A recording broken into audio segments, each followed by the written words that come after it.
दरम्यान दोन्ही देशांमध्ये करार झाल्यानंतर फ्रान्सचे अध्यक्ष इमॅन्युएल मॅक्रॉन आणि मोदी गेटवे ऑफ इंडिया या ठिकाणी दाखल झाले। तिथे भारत आणि फ्रान्स या दोन्ही देशांच्या संस्कृतीचं दर्शन घडवणारे व्हिडिओ गेटवे ऑफ इंडियाच्या ऐतिहासिक वास्तूवर दाखवण्यात आले। यावेळी मुख्यमंत्री, उपमुख्यमंत्री, परराष्ट्र मंत्री आणि देशाचे सुरक्षा सल्लागार अजित डोवाल उपस्थित होते।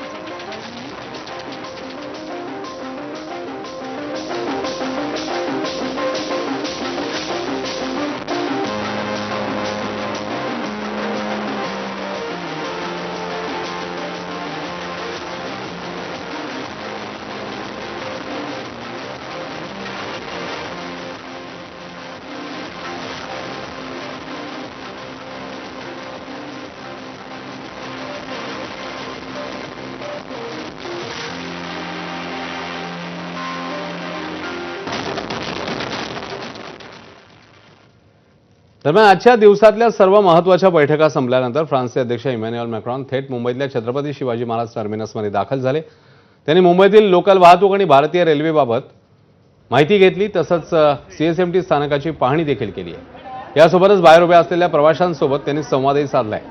ही सर्व दृश्ये एबीपी माझाच्या कॅमेरामध्ये कैद झाली आहेत।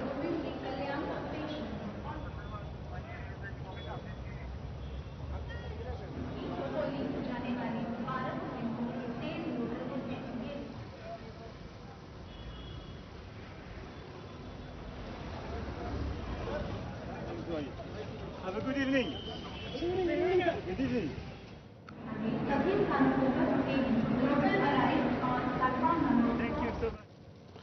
आणि एक मोठी बातमी आरक्षणासंदर्भातली आहे। मुस्लिम समाजाला